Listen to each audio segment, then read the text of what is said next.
What's up, guys? Today we got Christopher Spell coming through the house. I'm gonna put him through the entire assessment. We're gonna find out, is he the highest jumper in the world? He's got 3 different world records. He's got standing box jump world record. I believe he has approach jump hurdle record, and he has single leg standing jump record. His standing vertical is just next level. It's already been tested above anything, obviously, in the NBA, because the NBA record's like 40 or 41, and above anything in the NFL. I believe the NFL record is 45 from a standstill, but we're gonna get him on the Vertec and on the force plates, and we'll see how he matches up. We'll see if he is in fact the highest jumper in the world. Jeez. Hey, touched it. We got another ½ inch. So Chris measured in at 46 inches on the Vertec standing jump, higher than anything I've ever seen on a standing jump. I believe he tested maybe a little bit higher at dunk camp. Important to note that we are not doing a tilted reach, we're doing a flat reach. That's what a lot of the pro dunkers do now, like at dunk camp, that's how they're measured. So to stay on par with their measurement, we're doing a flat reach. He got a 46-inch jump. I believe he's gotten a little bit higher in the past, but again, it depends on how exactly you measure the reach. Sheesh. Good jump.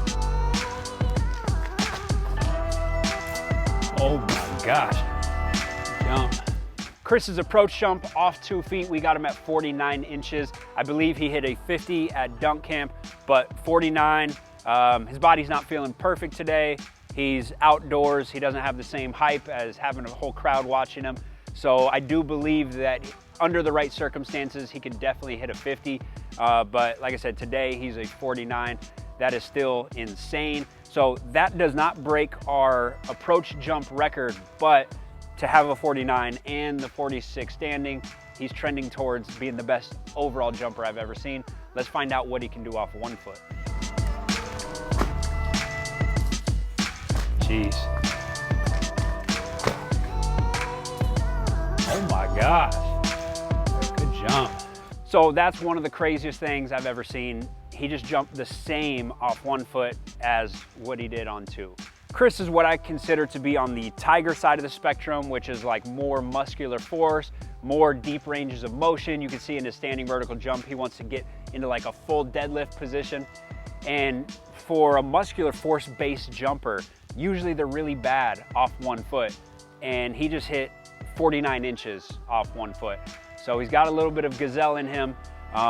Based on the Vertec test alone, the standing jump, the 2 foot approach, and the 1 foot approach, he's probably the most well-rounded jumper that I've ever seen.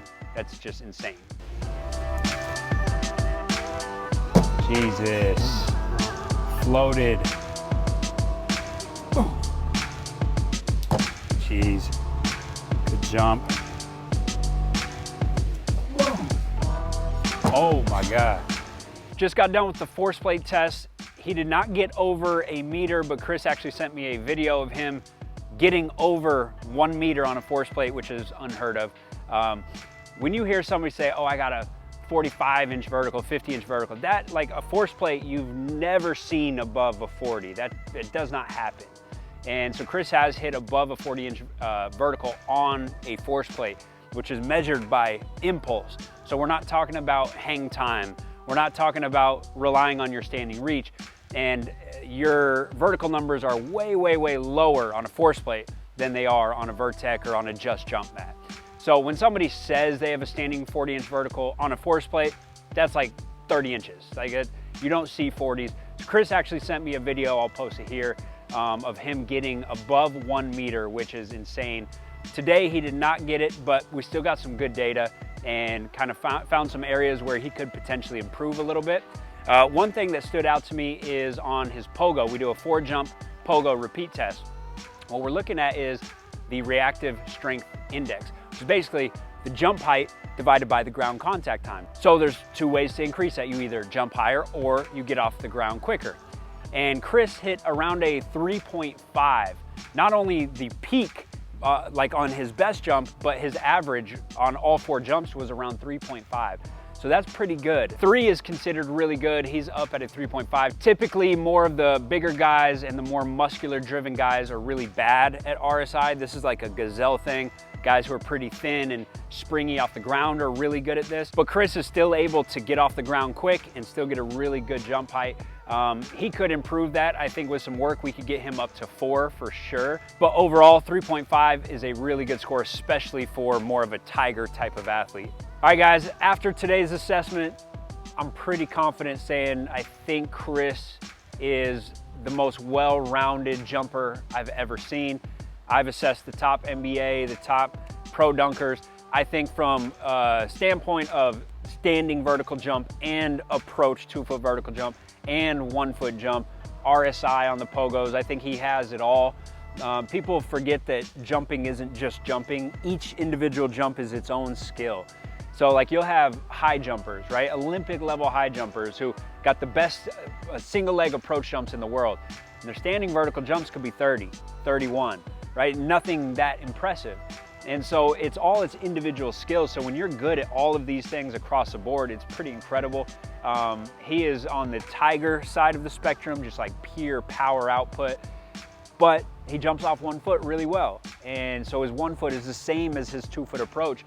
And 1 foot is a gazelle trait. So he's a pure tiger who also has a little bit of gazelle in him, which is extremely rare to see. Now, we're in works of getting Chris back in the lab and Dak, who on a just jump mat jumped the same exact height as Chris. There's one other guy, Josh, who played football at Illinois, who jumped the same as well on a just jump mat.